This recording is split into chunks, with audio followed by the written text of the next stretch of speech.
Hi everyone, welcome to Sanmarga classes.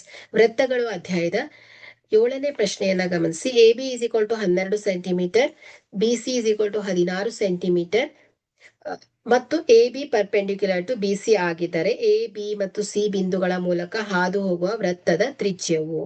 Okay, so ಇಲ್ಲಿ ಆಯ್ಕೆಯನ್ನ ಗಮನಿಸಿ. 6 centimetre, ಆಯ್ಕೆ ಬಿ 8 ಸೆಂಟಿಮೀಟರ್, ಆಯ್ಕೆ ಸಿ 10 ಸೆಂಟಿಮೀಟರ್, ಆಯ್ಕೆ ಡಿ 12 ಸೆಂಟಿಮೀಟರ್. ಸೊ ಇಲ್ಲಿ ಡಯಾಗ್ರಾಮ್ ಅನ್ನ ಅಬ್ಸರ್ವ್ ಮಾಡಿ. ಸೊ ಇಲ್ಲಿ ಎ ಬಿ ಏನಾಗಿದೆ, ಪರ್ಪೆಂಡಿಕ್ಯುಲರ್ ಟು ಬಿ ಸಿ ಆಗಿದೆ. ಓಕೆ, ಸೊ ಈ ರೀತಿ A B perpendicular to B C.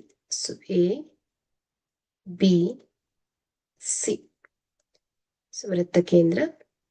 So ಇಲ್ಲಿ ಎ ಬಿ ಎಷ್ಟಿದೆ, 12 centimetre, B C 16 centimetre. So ಇಲ್ಲಿ ಇದರ ಬಿಂದುಗಳು, ಕೇಂದ್ರದ ಮೂಲಕ ಹಾದು ಹೋಗುವಂತ ವೃತ್ತದ ತ್ರಿಜ್ಯವನ್ನ ಫೈಂಡ್ ಔಟ್ ಮಾಡಬೇಕು. ಓಕೆ, ಸೊ ಅಂದ್ರೆ ಈ ಎ ಸಿ ಅನ್ನ ಫೈಂಡ್ ಔಟ್ ಮಾಡಬೇಕು ಫಸ್ಟ್. ಆಮೇಲೆ ನೀವು ಎ ಸಿ ಏನ್ ಹೇಳಿ, ವೃತ್ತದ ಜ್ಯಾ ಆಗತ್ತೆ, ಸಾರಿ ವೃತ್ತದ ವ್ಯಾಸ ಆಗತ್ತೆ. ಸೊ ವ್ಯಾಸ ಏನಾಗುತ್ತೆ, ತ್ರಿಜ್ಯ. ಸೊ ತ್ರಿಜ್ಯ ಏನಿರುತ್ತೆ, ವ್ಯಾಸದ ಅರ್ಧದಷ್ಟು ಇರುತ್ತೆ. ಸೊ ಆಗ ನಮ್ಗೆ ಈ ಒಂದು ವೃತ್ತದ ತ್ರಿಜ್ಯ ಸಿಗತ್ತೆ. ಓಕೆ, ಸೊ ಇದು ಲಂಬಕೋನ ತ್ರಿಭುಜ ಆಗಿರೋದ್ರಿಂದ, ಎ ಬಿ ಸಿ ಲಂಬಕೋನ ತ್ರಿಭುಜ ಆಗಿರೋದ್ರಿಂದ ನಾವು ಇಲ್ಲಿ ಪೈಥಾಗೋರಸ್ ಪ್ರಮೇಯವನ್ನ ಅಪ್ಲೈ ಮಾಡ್ಬೋದು. ಸೊ ಇಲ್ಲಿ A C square is equal to A B square plus B C square ಆಗುತ್ತೆ. ಸೊ ಇಲ್ಲಿ ಎ ಬಿ ಏನ್ ಹೇಳಿ, 12 centimetre plus B C 16 centimetre. So 12 ಘಾತ 2, ಸೊ ಇಷ್ಟು 144 ಪ್ಲಸ್ 16 ಸ್ಕ್ವೇರ್ 256.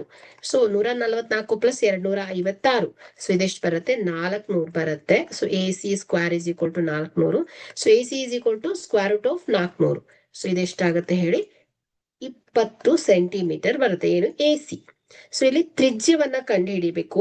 ಸೊ ತ್ರಿಜ್ಯ ಏನ್ ಹೇಳಿ, ವ್ಯಾಸದ ಅರ್ಧದಷ್ಟು ಇರುತ್ತೆ. ಸೊ ಹಾಗಾದ್ರೆ 20 divided by 2 is equal to ಎಷ್ಟು, 10 ಸೆಂಟಿಮೀಟರ್ ಬರುತ್ತೆ. ಓಕೆ, ಹಾಗಾದ್ರೆ ಎ ಬಿ ಮತ್ತು ಸಿ ಬಿಂದುಗಳ ಮೂಲಕ ಹಾದು ಹೋಗುವ ವೃತ್ತದ ತ್ರಿಜ್ಯವು 10 ಸೆಂಟಿಮೀಟರ್ ಆಗುತ್ತೆ. ಸೊ ಇಲ್ಲಿ ಕೊಟ್ಟಿರುವಂತಹ ಆಯ್ಕೆಯಲ್ಲಿ ಸಿ ಸರಿಯಾದ ಆಯ್ಕೆ ಆಗುತ್ತೆ. Okay, thank you.